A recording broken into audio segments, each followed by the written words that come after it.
Assalamualaikum warahmatullahi wabarakatuh. Perkenalkan, nama saya Hendriansyah Restu Amanda, NPM 194100086. Saya dari kelas Psikolinguistik 5B. Nah, kali ini saya akan menjelaskan tentang pemrosesan menurut beberapa ahli ya. Nah, apa sih itu pemrosesan? Nah, pemrosesan adalah suatu penyusunan atau yang biasa disebut enkode dan penyampaian atau pengiriman pesan. Nah, serta penerimaan dan pemahaman pesan atau yang biasa disebut dengan dekode. Nah, itu adalah menurut Spiro. Nah, selanjutnya adalah kita akan mengambil atau saya akan menjelaskan tentang metode atau pemrosesan menurut beberapa ahli ya. Nah, saya akan ambil dua contoh yaitu milik Garman dan Chomsky. Nah, yang pertama itu adalah milik Garman tahun 2000 dalam bukunya. Menurut Garman sendiri, garis bawahi bisa secara garis besar bahwa pemrosesan itu dibagi menjadi dua sistem, yaitu sistem produksi atau yang biasa disebut encoder dan sistem perspektif atau decoder. Nah, dalam ini kita akan masuk ke dalam encoder ya. Nah, menurut Garman sendiri, encoder dibagi lagi menjadi tiga level, yaitu level pertama yaitu adalah level level linguistik. Level linguistik itu adalah ketika kita bicara dengan seseorang atau lawan bicara kita atau teman, kita harus memikirkan dahulu apa yang kita akan sampaikan atau yang kita akan bicarakan terlebih dahulu. Kita harus pikirkan ke dalam otak kita. Nah, yang kedua adalah psikologi. Nah, ketika kita menyampaikan pesan atau suatu paparan atau gimana, itu kita harus menggunakan psikologi, yaitu ekspresi kita. Nah, kita harus, misal kita ekspresi senang, kita menyambut kedatangan teman kita ya kita menunjukkan ekspresi senang. Ketika marah ya kita menunjukkan ekspresi marah. Intinya ada ekspresinya itu. Nah, yang ketiga ada akustik. Akustik sendiri adalah pesan atau bunyi ya itu. Nah, suatu pesan itu kalau tidak ada bunyi maka tidak akan dapat atau tidak akan tersampaikan. Nah, haruslah kita menyampaikan pesan itu atau kita berbicara itu harus ada bunyinya. Nah, yang selanjutnya itu dekode. Nah, dekode sendiri dibagi menjadi tiga level juga.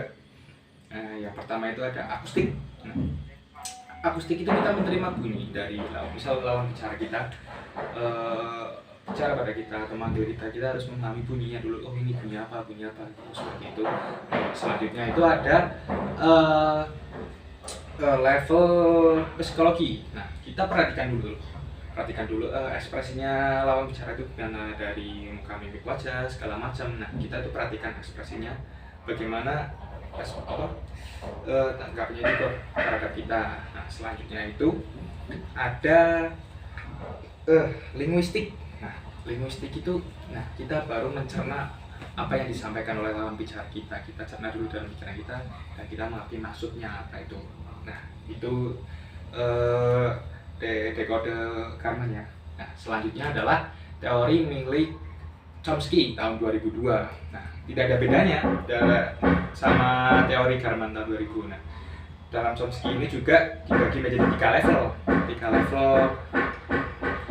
dalam encoder. Nah, yang pertama itu adalah semantik. Nah, semantik itu adalah ketika kita mau bicara atau kita mau kepada lawan bicara kita, atau kita harus memikirkan maknanya dulu bagaimana, atau kosakatanya gimana dulu terhadap lawan bicara kita. Selanjutnya ada sintaksis. Nah, ketika kita sudah memikirkan makna dan kosakata yang kita pikirkan, harus sintaksis itu yang level kedua. Kalimat yang akan kita sampaikan itu bagaimana? Kalimatnya yang kita akan sampaikan kepada lawan bicara itu bagaimana? Ya, kita pikirkan dulu dahulu. Nah, selanjutnya ada ke sistem level fonologi. Nah, fonologi itu adalah bunyi ya. Nah, kita artikulasikan kita bunyinya itu dari mana. Bunyi itu bisa dari paru-paru, dari tenggorokan, mulut, lidah, segala macam. Nah, kita itu mengartikulasikannya kepada sistem itu. Nah, selanjutnya ada dekode milik Chomsky ini. Sama sebenarnya, hanya kebalikan saja dari encodenya ini. Yang pertama tapi ada fonologinya itu. Nah, fonologinya yang bunyi gimana kita dengarkan seperti itu. Terus ada sintaksis. Nah, kalimat yang dia sampaikan itu kepada kita gimana kita amati. Terus ada semantik. Nah, maknanya itu gimana terus gitu.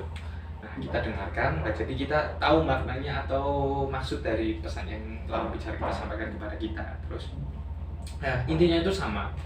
Makna ketemu makna. Nah, semantik ketemu semantik. Nah, seperti itu. Nah, cukup penjelasan saya segitu saja. Kurang lebihnya mohon maaf bila ada tutur salah kata dari saya. Wassalamualaikum warahmatullahi wabarakatuh.